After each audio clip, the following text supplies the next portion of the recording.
Olá, que bom que você está aqui novamente. Convido você a ouvir nos próximos minutos mais uma mensagem que Deus colocou no meu coração para compartilhar com você. E gostaria também, se for possível, que você compartilhasse essa mensagem com outras pessoas, participando assim comigo deste Ministério da Pregação. Mas também que você se inscreva no canal e coloque lá os seus comentários. Eu gostaria muito de saber o que você pensa a respeito das coisas que eu vou falar agora. Que Deus abençoe a tua vida, que Deus abençoe a vida de todas as pessoas que te amam.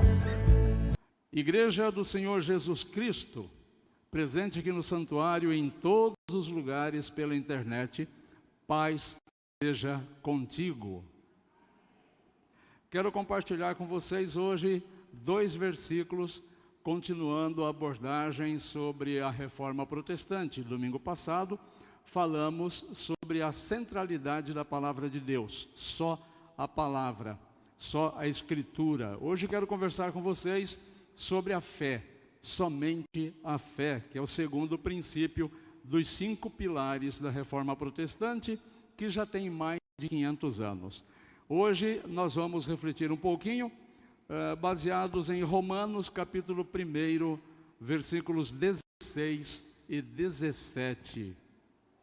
Agradecemos a presença de todos que nos visitam, que Deus os abrace carinhosamente, assim como nós faremos ao final do culto.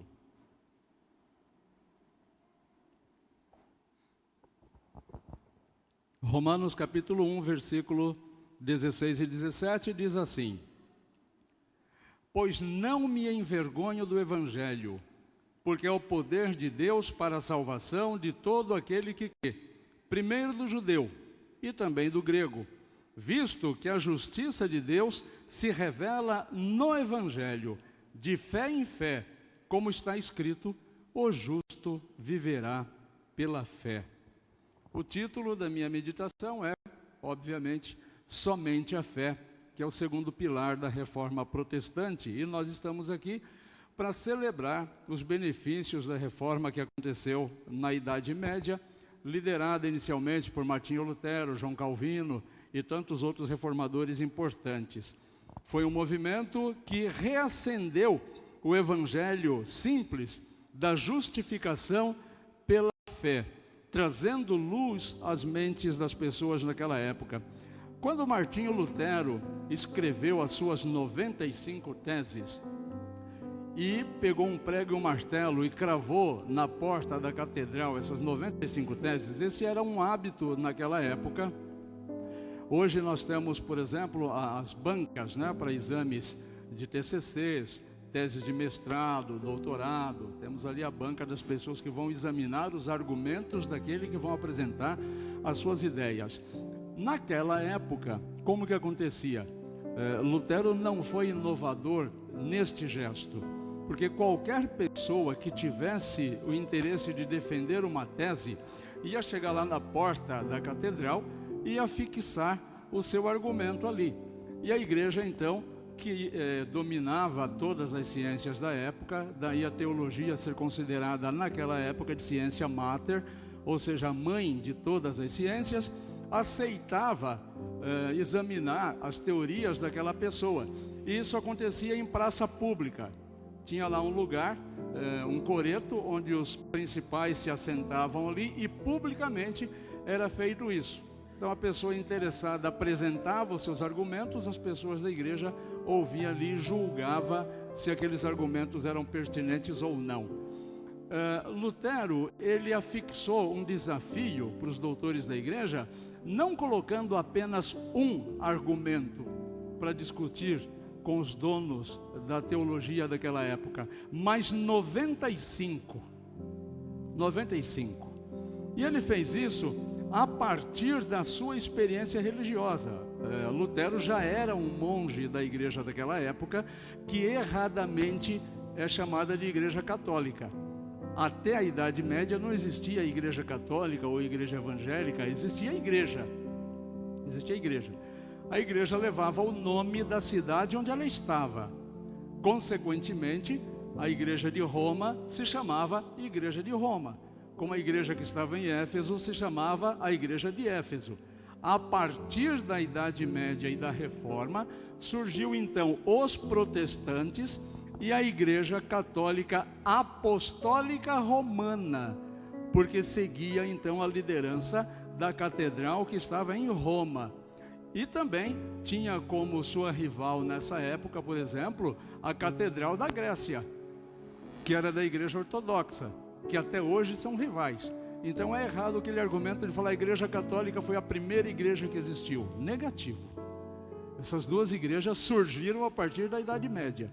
E quando Martinho Lutero afixa essas 95 teses na porta da igreja, ele estava querendo não rever a forma como a igreja era administrada.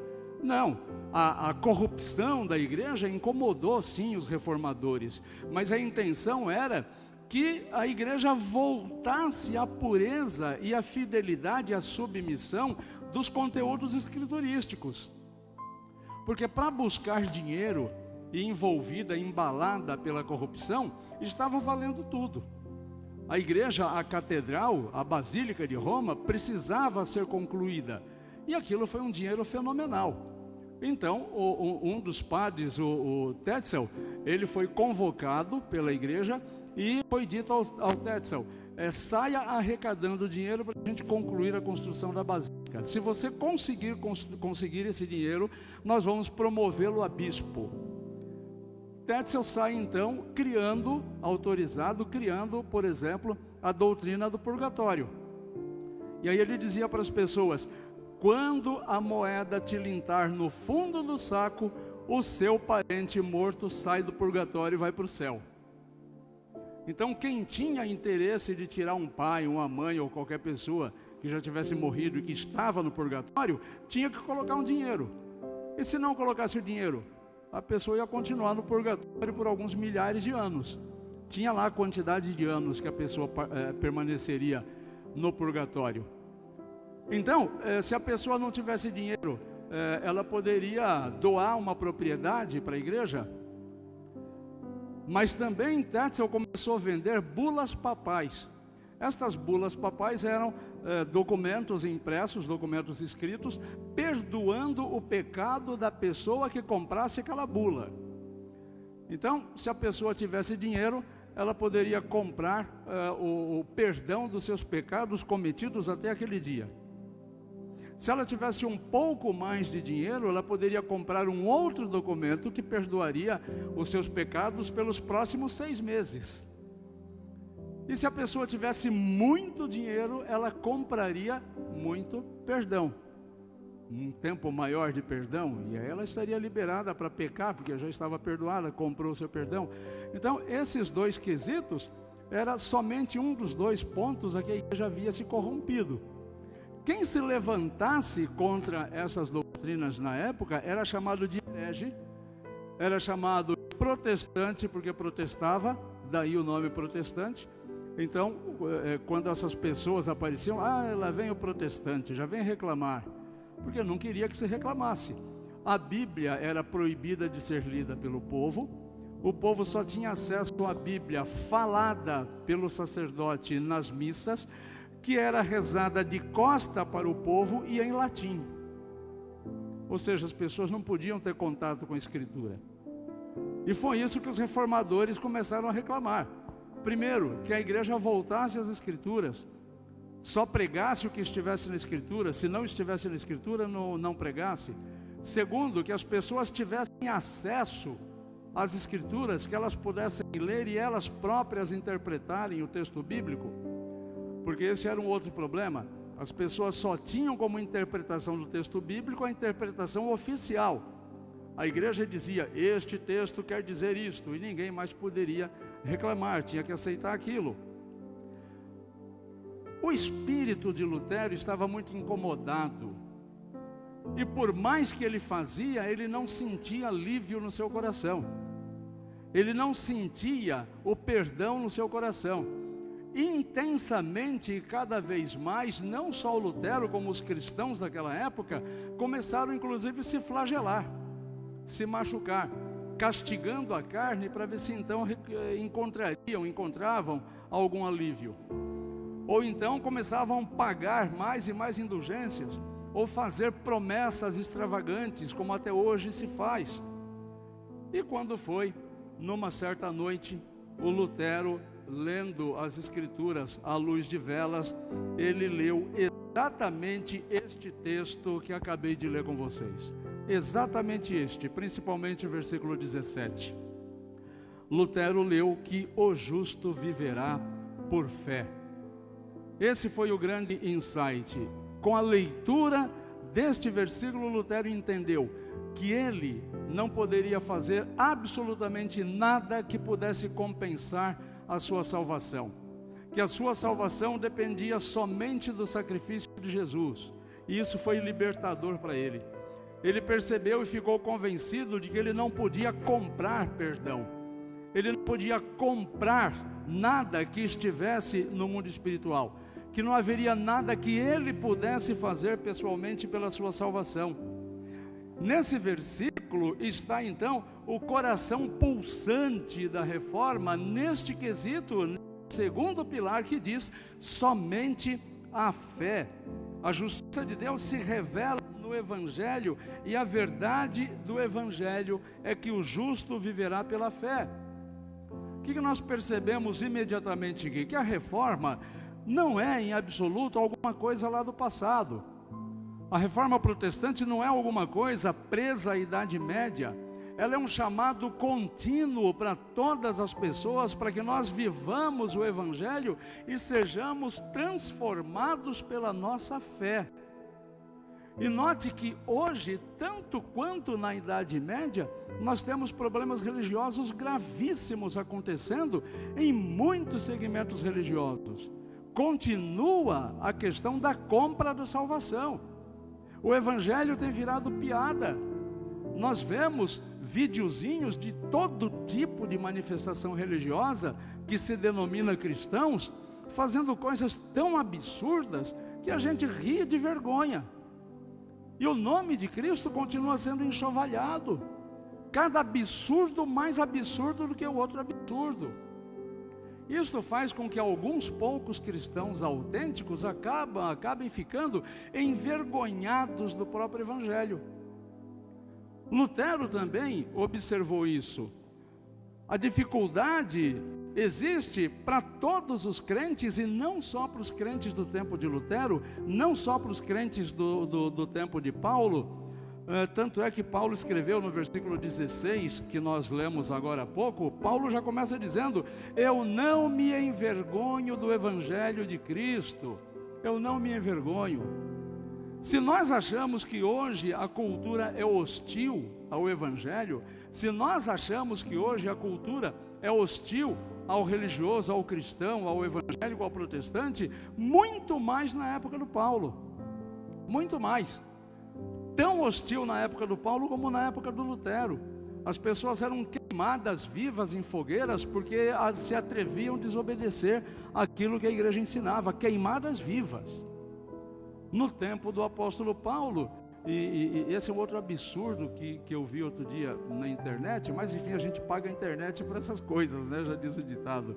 A pessoa colocou uma música lá, dizendo que a liberdade poética, né? Esses dias eu estava conversando com o Rafael, até comentei isso. A poesia não tem autorização para criar heresias. A poesia não está autorizada a mentir sobre as coisas de Deus. Ninguém é autorizado a modificar qualquer ensino da Bíblia. E uma cantora gospel cantou a música lá que dizia assim: que o justo, a oração do justo não fica sem resposta. Como não? A Bíblia está cheia de exemplos de orações que ficaram sem respostas. O maior exemplo destes é o próprio Jesus. Se lembram dessa passagem? Jesus no Getsêmani orando a Deus: Senhor, Pai, se possível, passa de mim este cálice sem que eu tenha que beber. Qual foi a resposta de Deus naquele momento? Vocês se lembram? O que Deus disse para Jesus? Hein? Nada. Deus não disse nada. O Pai não disse nada para Jesus. Uma oração sem resposta. E tantas outras. Aí nesta mesma canção a mulher diz que é reservado para o cristão fiel a solução dos problemas, a glória, a felicidade. E eu olhei para os 12 apóstolos, o único que não teve morte trágica foi João, o apóstolo João, que morreu de velhice na ilha de Pátimos, mas exilado. Todos os outros tiveram mortes trágicas, foram crucificados, decapitados, apedrejados, afastados de sua família, aprisionados, torturados. Então, alguém está mentindo, ou a música dessa senhora, ou as escrituras.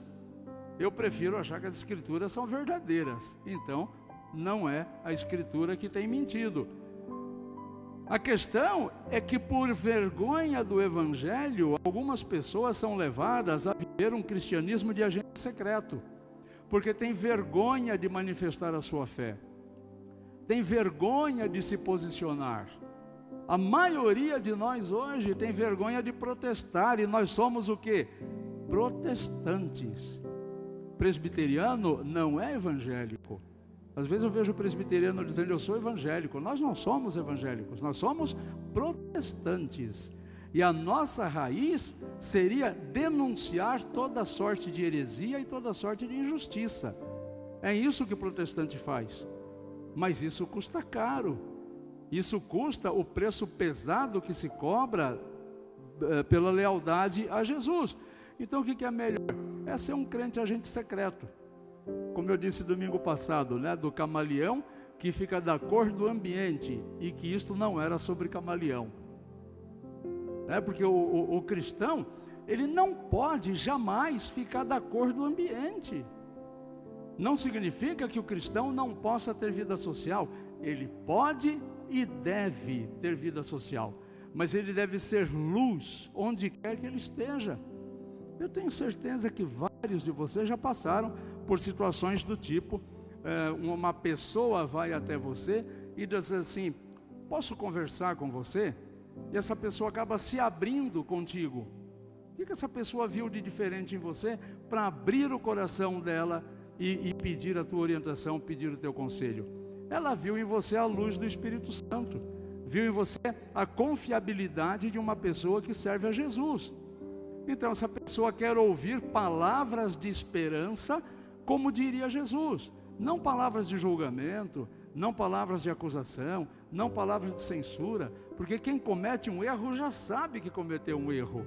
As pessoas buscam palavra de vivificação, palavra de levantamento. Então, o Paulo, por exemplo, ele gostava de ser conhecido como cristão, embora isso tenha lhe rendido, em vários momentos, prisões, torturas, agressões físicas. E o próprio Paulo escreveu: se alguém quer se gloriar, se alguém quer ser famoso, se alguém quer ser aceito, se alguém quer ter algum elogio, glorie-se em Jesus. Isso está em 2 Coríntios 10, 17. Aquele, porém, que se gloria, glorie-se no Senhor. Então, os judeus que Paulo advertiu, eles tinham vergonha diante dos homens de se considerarem, de se demonstrarem cristãos. E esqueciam-se, e por isso Paulo os quis lembrar, do registro de Marcos 8,38 e Lucas 9,26, que diz Jesus que aquelas pessoas que não o confessam diante dos homens, ele, Jesus, também não confessará essas pessoas diante do Pai. Por isso os protestantes fazem questão do ritual de profissão de fé, que é falar na frente das pessoas que Jesus é seu Salvador. No céu não há espaço para crente secreto. Não há espaço para crente secreto. A radicalidade do Evangelho é tão profunda que Jesus não diz: aquele que me negar diante dos homens. Não, é antes ainda. Jesus diz assim: aquele que não me confessar diante dos homens. Então não é nem questão de negar, é antes.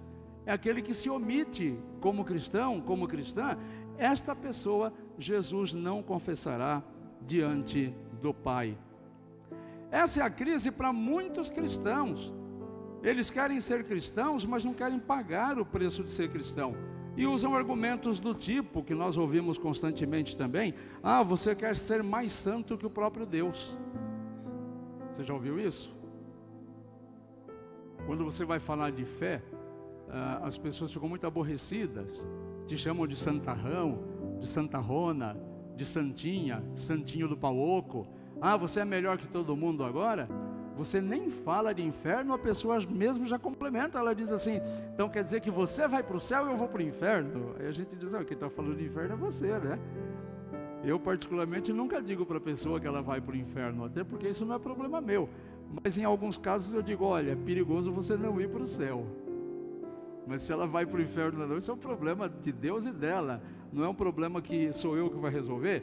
Então, Paulo começa o versículo que nós colocamos hoje aqui para vocês, dizendo isto: não me envergonho do Evangelho. Essa é a afirmação que ele faz. Não me envergonho do Evangelho. Eu via muitas vezes, não sei se o José Luiz já passou por isso, em fichas de preenchimento do serviço público, quando vem lá pedindo religião, muitas pessoas não colocam, e só depois que elas vão se identificar como cristã ou como evangélica, e raramente como protestante, porque a maioria nem sabe o que é ser protestante, a maioria não sabe nem o que é ser presbiteriano, presbiteriano independente menos ainda.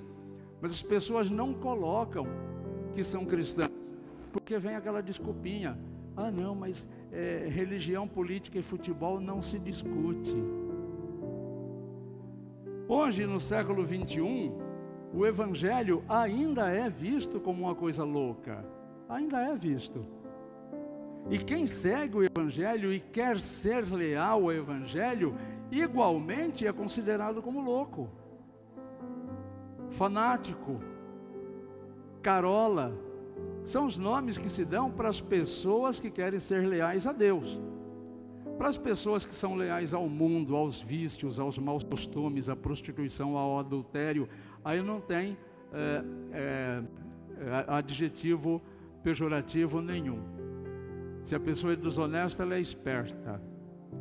Se ele é um prostituto ou uma prostituta, ele é um garanhão, ou ela é uma mulher sensual.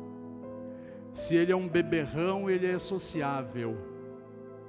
Mas se ele é leal ao Evangelho, é louco, é demente, é carola, está ficando doido.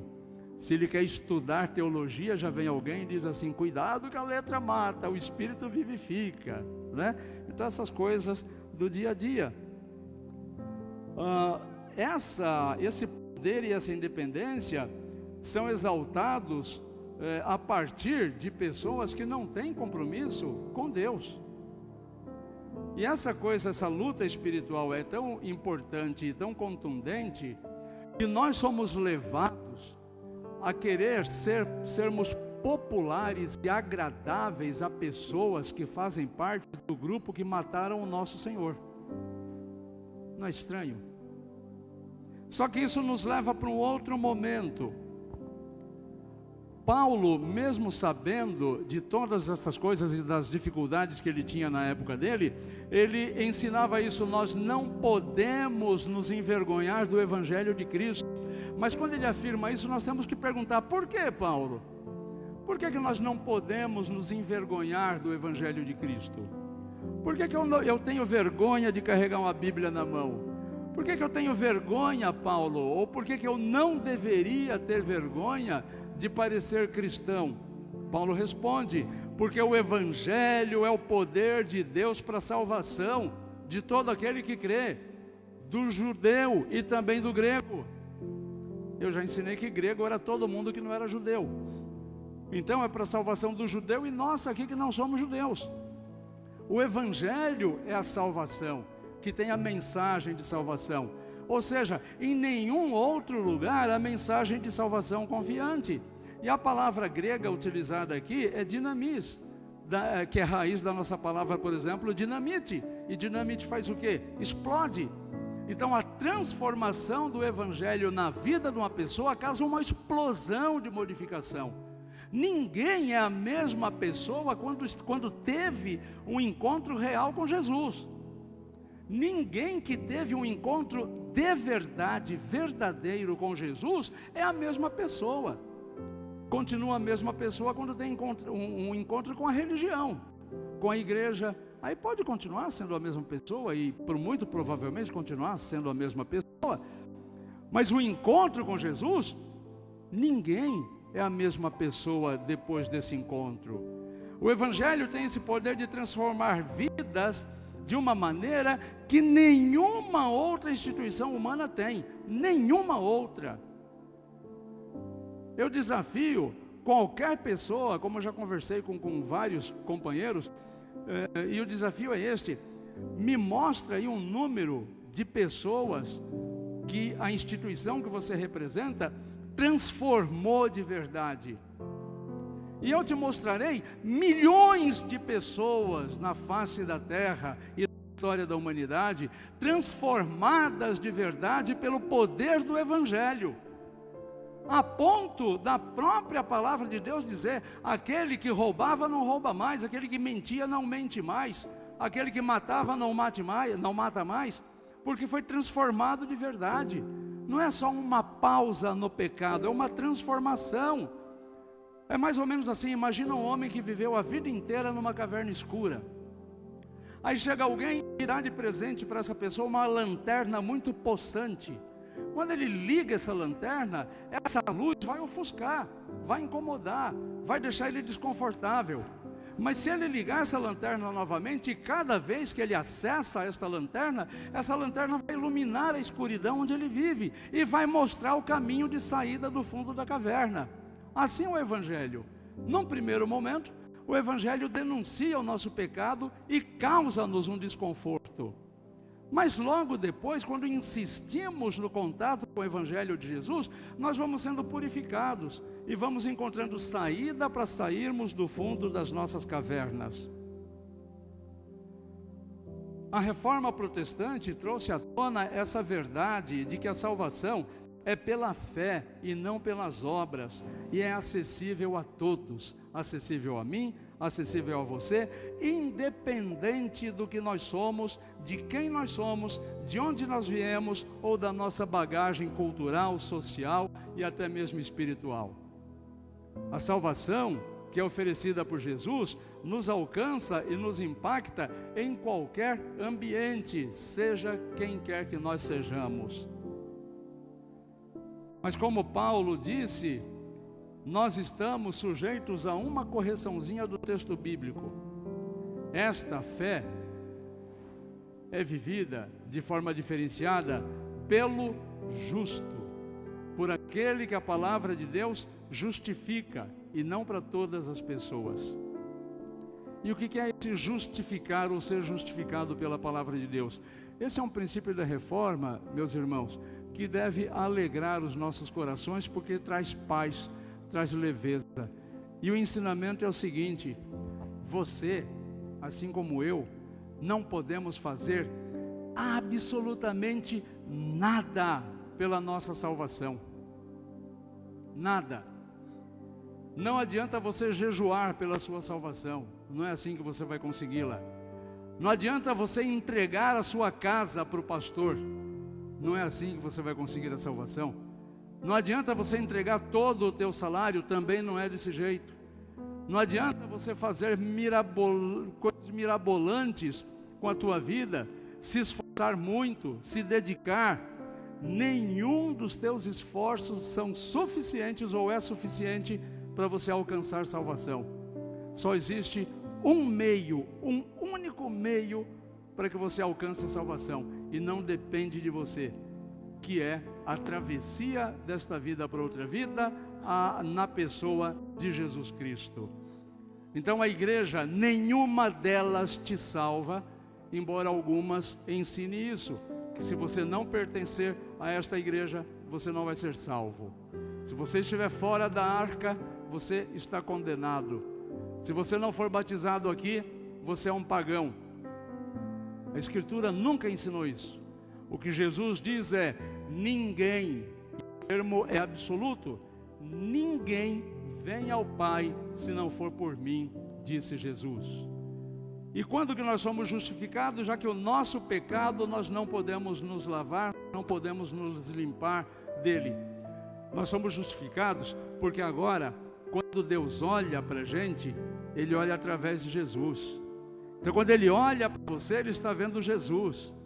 Jesus entrou na sua frente para que a condenação de Deus não alcançasse a tua vida. Então você não tem que fazer nada. Você tem que reconhecer que esse Jesus entrou na sua frente para morrer de forma violenta, como seria a morte que você e eu merecemos. É por isso que Deus não condena aquele que crê, porque aquele que crê fica bem atrás de Jesus assim. E aí quando Deus olha para ele, vê através de Jesus, como se Jesus fosse a lente pela qual Deus nos olha. Esse benefício ninguém pode pagar, absolutamente ninguém, porque é um preço grande demais. É o preço do tamanho do próprio Deus, e somente o próprio Deus é que poderia pagar como de fato pagou. Finalmente, no versículo 17, se diz que a justiça de Deus se revela no Evangelho, e é no Evangelho que se revela. Não é no meu acho, não é no acho do outro, não é no acho do pastor. Essa justiça que nós não podemos alcançar está em Jesus. Quando Lutero compreende essa verdade, no momento de sofrimento, quando ele buscava alívio para sua alma, todas as suas forças foram renovadas. Então veja a convicção de quem passa a viver pela fé. Viver pela fé não significa que você não terá problemas. Em nenhuma página da Bíblia está escrito isso, embora ensinem. Não significa, mas significa que pela fé você vai ter certeza, você vai ter convicção de que Deus controla toda a tua vida. Ora, se não fosse uma questão de fé, seria uma questão de bom senso. Se o Senhor pôde fazer um ato tão grande, que é resolver a salvação do teu espírito para toda a eternidade, que é algo que você não pode fazer, por que Ele não cuidaria da sua vida nos aspectos menores? Porque Ele não cuidaria dos seus problemas relacionais? Porque Ele não cuidaria da sua vida profissional? Porque Ele não cuidaria da sua saúde? Porque Ele não cuidaria da sua família, do seu marido, da sua esposa, dos seus filhos, dos seus pais? Por que Ele não cuidaria? Se o mais difícil e praticamente impossível Ele resolveu, que é a nossa salvação. Então a pessoa que vive pela fé, e Paulo diz aqui que é o justo que vive pela fé, a pessoa que vive pela fé, ela sabe que ela vai enfrentar problemas como qualquer outra enfrenta, mas ela sabe que Deus está no controle daquele problema, que Deus está no controle daquele momento ruim, e que portanto, se Deus está no controle deste momento desagradável da tua vida, não há necessidade nenhuma de indulgência, não há necessidade nenhuma de sacrifício, não há necessidade nenhuma de barganha com Deus, não há necessidade de troca. Senhor, se o Senhor me der esta bênção, eu prometo que eu não falto mais no culto. Grande coisa você não faltar no culto. Deus não precisa do teu culto. Quem precisa do culto somos nós. Nós precisamos cultuar a Deus para não estarmos em pecado. Deus é bom, Deus é misericordioso, porque é isso que Ele faz de melhor. E Ele abençoa a tua vida, Ele cuida de você, porque é isso que Ele gosta de fazer. Não porque você merece, mas porque Ele quer fazer isto. Paulo cita o profeta Abacuque: o justo viverá pela fé, está lá em Abacuque 2,4. E esse justo viverá pela fé aparece novamente 3 vezes no Novo Testamento. Abacuque diz assim: eis o soberbo, sua alma não é reta nele. Ou seja, Abacuque está olhando como nós realmente somos, mas ele completa: mas o justo viverá pela sua fé. Como é que você tem vivido os seus dias? É na sua dependência, na dependência do seu poder, na arrogância da falsa capacidade que você tem, que você pode controlar tudo e todos? Isso não é verdade. Isso é uma mentira que o capeta contou para você. Não dá para controlar a mente de ninguém. Você não controla a mente dos seus filhos, você não controla a mente dos seus pais, você não controla a mente do seu marido nem da sua esposa. mas o Senhor pode tocar a mente e o coração dessas pessoas. Essa frase, que foi o estopim da reforma, leva o Lutero a mudar de vida e querer compartilhar aquilo que ele vivenciou, assim como Paulo. Quando Paulo descobriu a fé, ele quis compartilhar, ele não se envergonhou. Quando Lutero descobriu a fé, ele quis compartilhar, ele não se escondeu. E assim devemos nós também. Viver pela fé significa confiar em Deus em cada aspecto da nossa vida, sabendo que Deus é soberano e absolutamente suficiente para nos sustentar. É crer que a obra de Cristo é completa, não ficou faltando nada, ao contrário do que nós lemos hoje na escola dominical, que Deus teria feito a sua obra de forma incompleta. Mas quero destacar, muita atenção, porque o texto diz que o justo viverá pela fé, aquela pessoa que foi alcançada pela transformação de Jesus.